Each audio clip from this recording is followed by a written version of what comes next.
wabarakatuh. Waalaikumsalam warahmatullahi wabarakatuh. Yang kami hormati Bapak Ketua Kami Keluarga, Bapak Haji Syamsuddin, Bapak Haji Imam Siono, Bapak semuanya dan Ibu-ibu yang kami hormati. Alhamdulillah, nahmaduhu wa nasta'inuhu wa nastaghfiruh wa na'udzu billahi min shururi anfusina wa min sayyiati a'malina. Man yahdihillahu fala mudilla lahu wa man yudlil fala hadiya lahu. Alhamdulillah, binikmatihi tatimmus sholihat. Ungkapan puji syukur kehadirat Allah SWT ini sangat penting. Kita sebagai manusia bersyukur, dan tugas kita cuma bersyukur. Dalam keadaan apa kita bersyukur? Dalam keadaan senang, gembira, kita mengucapkan tadi Alhamdulillah binikmatihi tatimmus sholihat. Dalam keadaan yang tidak menyenangkan, kita juga mengucapkan Alhamdulillah. Alhamdulillah ala kulli hal. Coba kita lihat makna yang terkandung di dalam.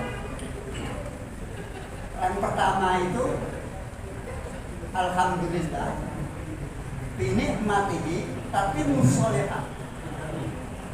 Amal soleh kita itu menjadi sempurna karena nikmat Allah SWT. Nah, nikmat ini bisa berupa kesempatan kesehatan, bisa berupa harta yang kita miliki sebagai sarana untuk kita beribadah kepada Allah SWT.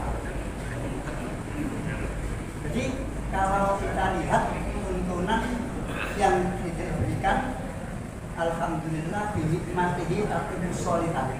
Berarti kalau kita mau mengerjakan amal soleh akan dipermudah mengamalkannya karena rahmat dari Allah SWT.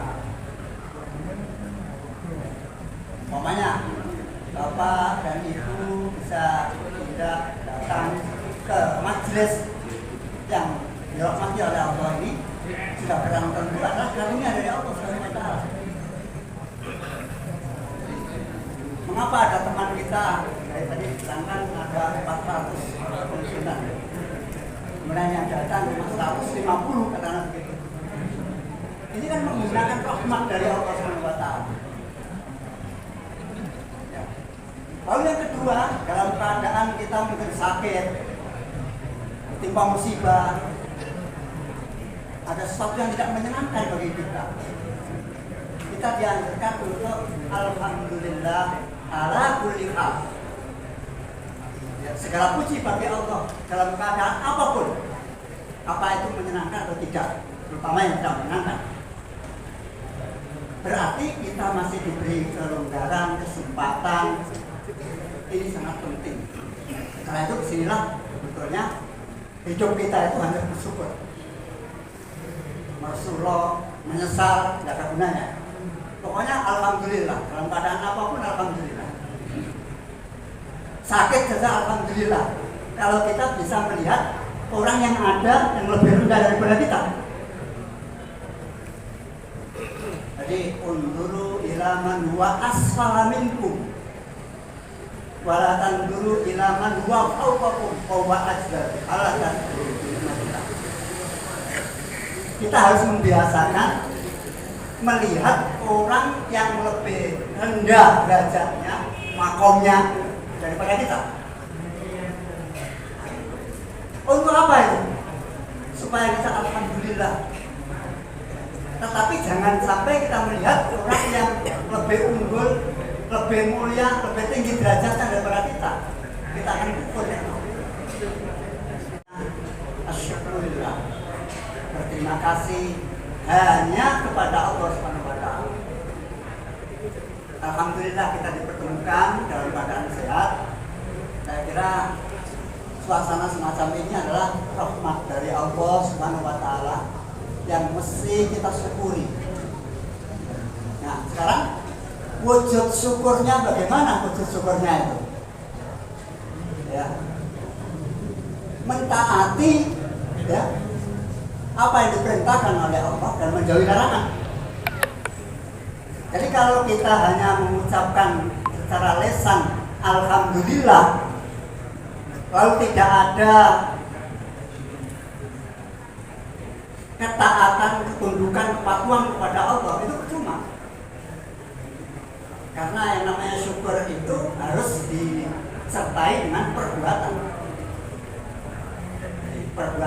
Jadi apa artinya? Kita alhamdulillah, kita gunakan rezeki yang kita peroleh,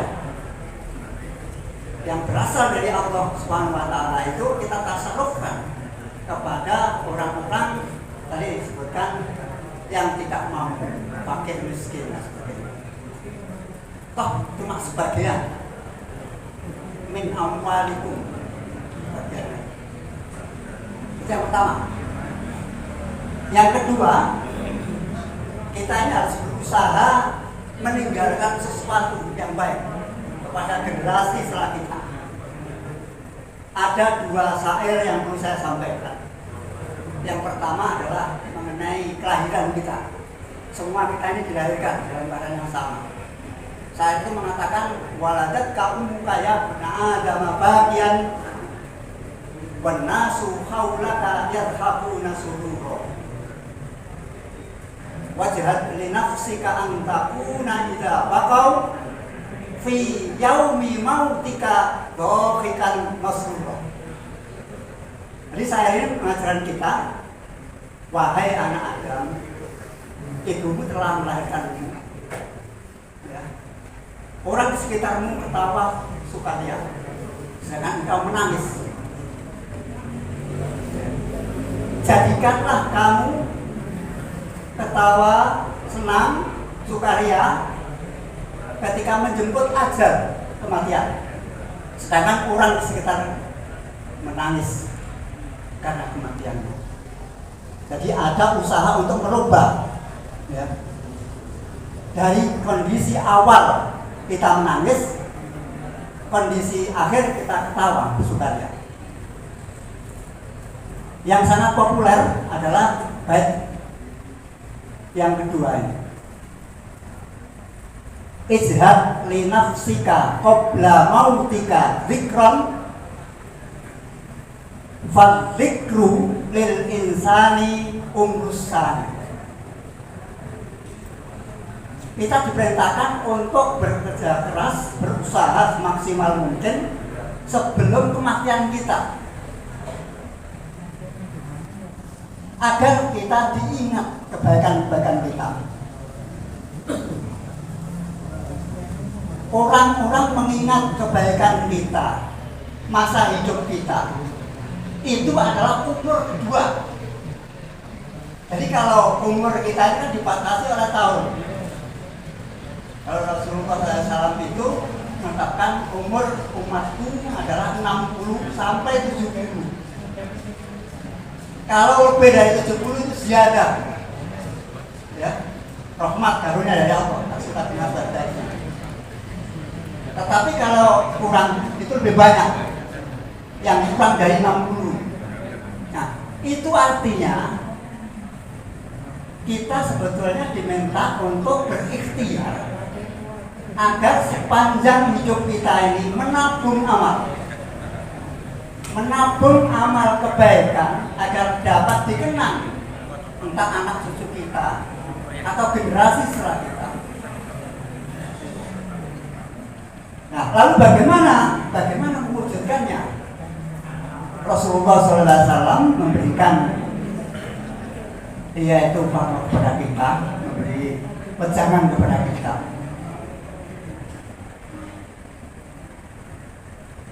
Tentang hal ini yang dapat kita lakukan, manusia yang baik itu seperti apa? Menurut Rasulullah, menurut saja begini. Dalam hadis yang diriwayatkan oleh Imam Muslim, Rasulullah SAW bersabda, idza aradallahu bi ahli baitin khairan faqwahum fiddin. Nah, yang pertama itu adalah faqwahum fiddin. Bapak kalau sohi kabirahum. Yang kedua, wa razaqahum wa rizqa wal qasda fi maqamin. Wa bassara uyubahum fayatubu biha. Ada 4 keluarga yang baik. Yang pertama,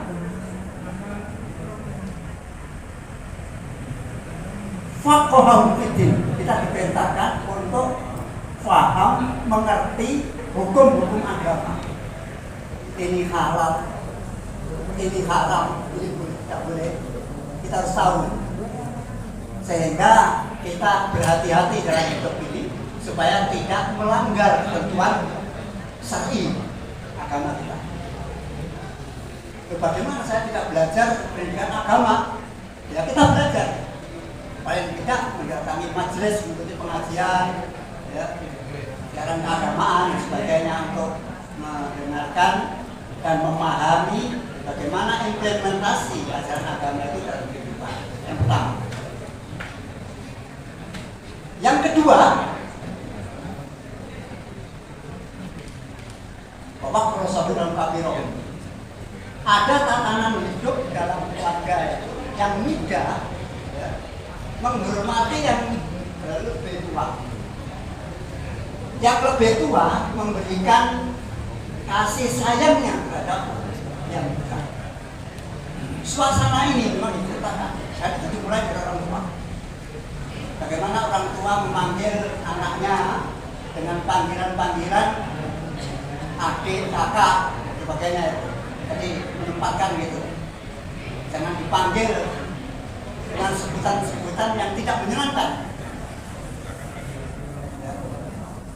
Tapi panggilan-panggilan yang baik itu menunjukkan menghormati anak sebagai anak yang baik, diberikan nama yang baik, sebutan yang baik, panggilan yang baik. Ini salah satu yaitu kita memberikan seperti itu. Sehingga tumbuh anak akan menjadi mengerti. Oh, tugas saya berarti bukan hanya sekedar yaitu orang tua memberikan kasih sayang kepada anak-anaknya, tetapi anak-anak harus menghormati orang tuanya.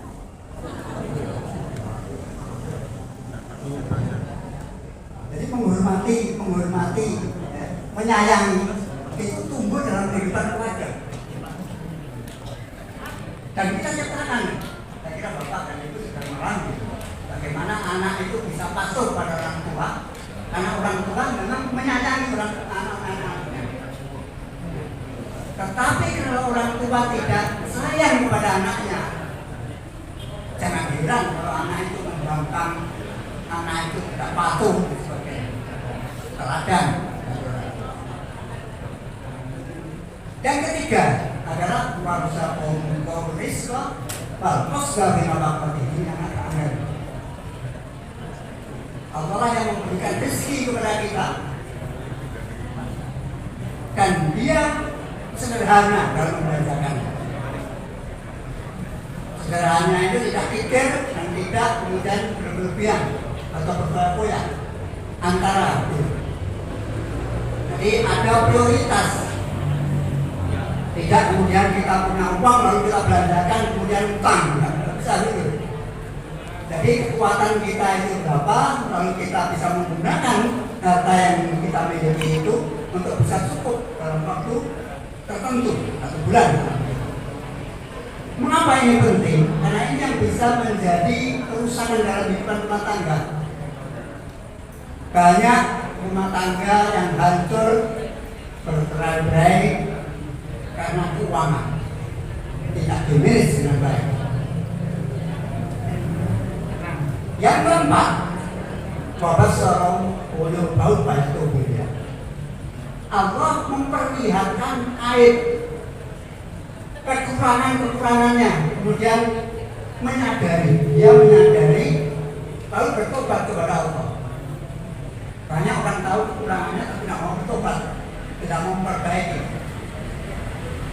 ini adalah ciri keluarga yang baik. Kalau ada kekurangan dalam diri kita, maka kita berusaha untuk menuju supaya lebih baik. Kita dengan ayat itu. Karena itu di dalam surat Yusuf 58,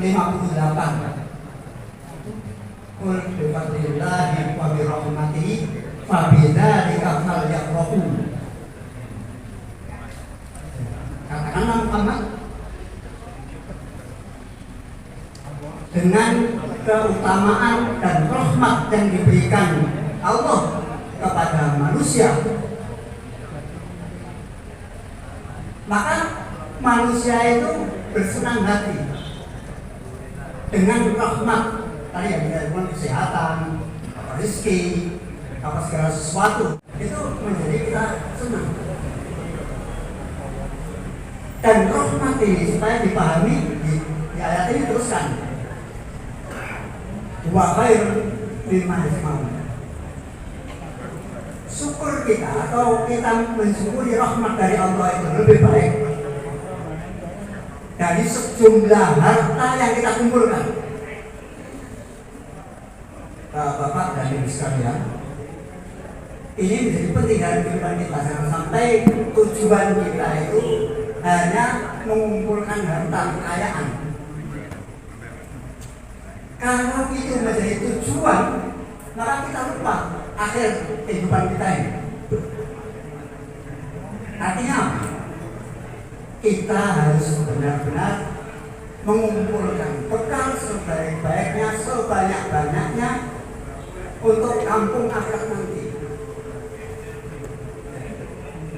Jadi kita bukan materialis, bukan hanya mengandalkan pada harta. Dengan harta kita akan memperoleh kebahagiaan abadi. Harta itu titipan. Karena itu titipan, maka kita harus mempertanggungjawabkan terhadap harta yang dititipkan kepada kita. Pertanggungjawabnya bagaimana? Ya kita belanjakan sesuai yang dibenarkan oleh Allah SWT. Tidak barang tentu apa ya? Ya untuk sarana ibadah, untuk memperkuat keimanan ketakwaan kita kepada Allah. Jadi saya kira yang terpenting dalam kehidupan ini. Jadi kita tidak bisa hanya mengandalkan ya, kekayaan. Karena itu kalau kita pelajari di dalam fikih ada hadjul kafa, istilahnya hadjul kafa dalam zakat atau mustaqik. Apa yang disebut hadjul kafa? Batasan kecukupan yang dimaksudkan orang yang punya kecukupan itu bagaimana? Ya. Kemudian bagaimana ukuran kalau di wilayah DIY? Ini harus tahu karena namanya ini termasuk mustahik, punya hak untuk menerima harta zakat.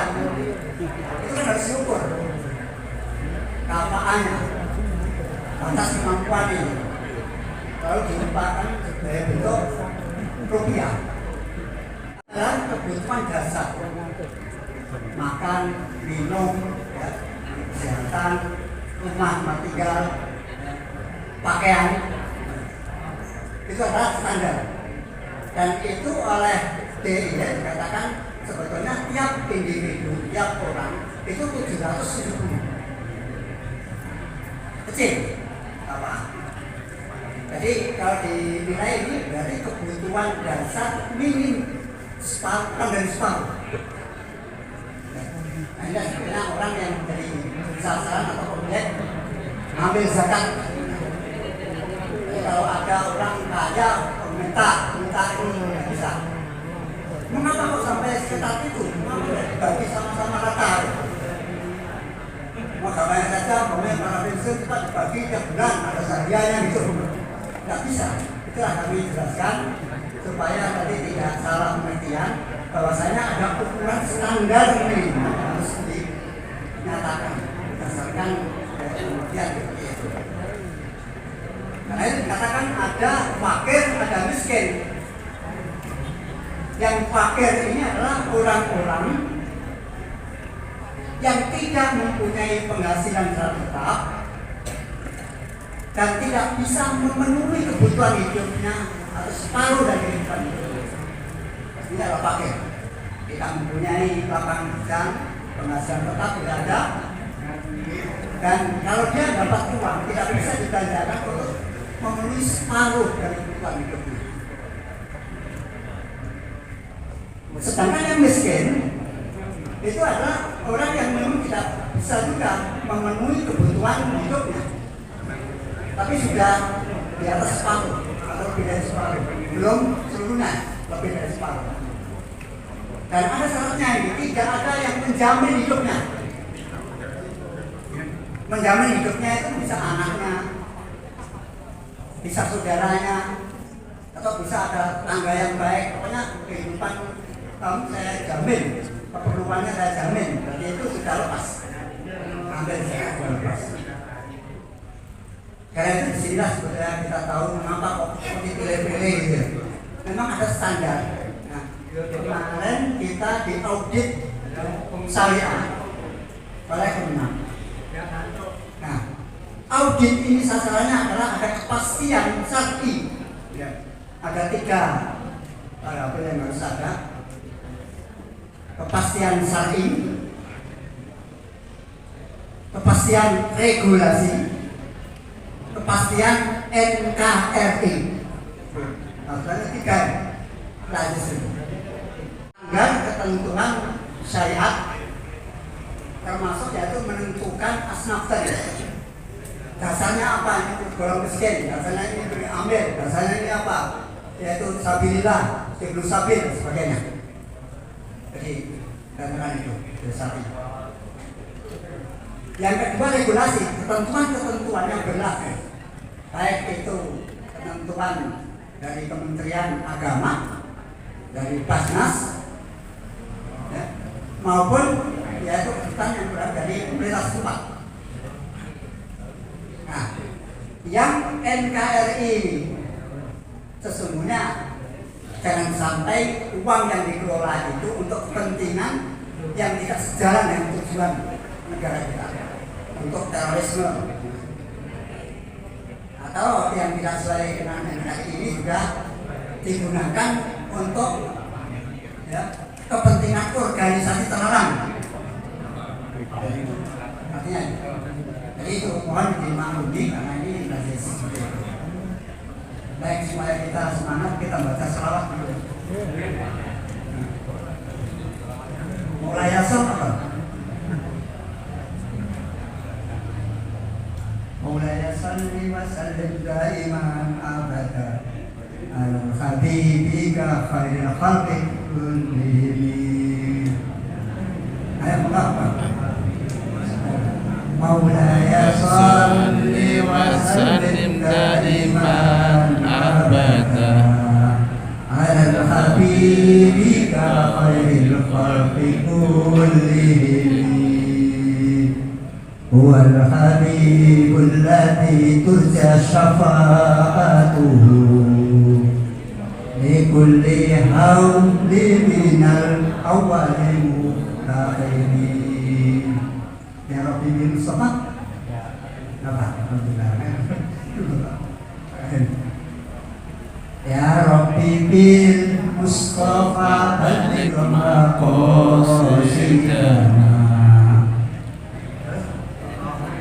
waghfir lana ma madha.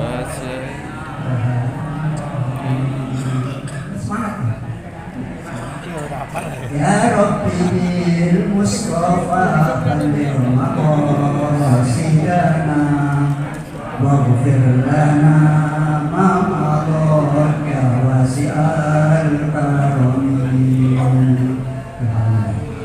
Apa yang kita sampaikan? Jadi kalau urusan kita itu kehidupan, ya. Dan tadi saya bicarakan tentang batasan usia.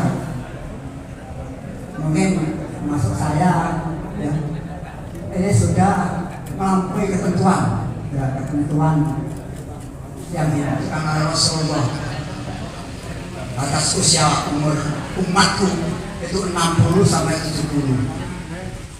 Tapi kalau sudah batas 70 ke atas, ya sebetulnya tidak lagi kita memikirkan hal-hal yang berlebihan tentang dunia. Kita persiapkan yaitu takwa ilallah, mendekatkan diri kepada Allah. Mengapa ini perlu kita ingatkan? Karena ini terkait dengan persiapan tadi yang saya jelaskan, yang terkait dengan makhluk al-umur tsani, umur kedua. Jadi kalau saya ingin hidup 1000 tahun lagi itu bisa, tetapi menggunakan umur kedua, karena umur yang pertama itu dibatasi. Sedangkan umur kedua itu tidak ada batas. Ya mudah-mudahan yang diingat adalah kebaikan kita. Karena ada orang yang diingat kejelekannya, alhamdulillah. Karena itu kalau kita takziah, ya, itu kan supaya ditutup rapat-rapat keburukannya. Jangan sampai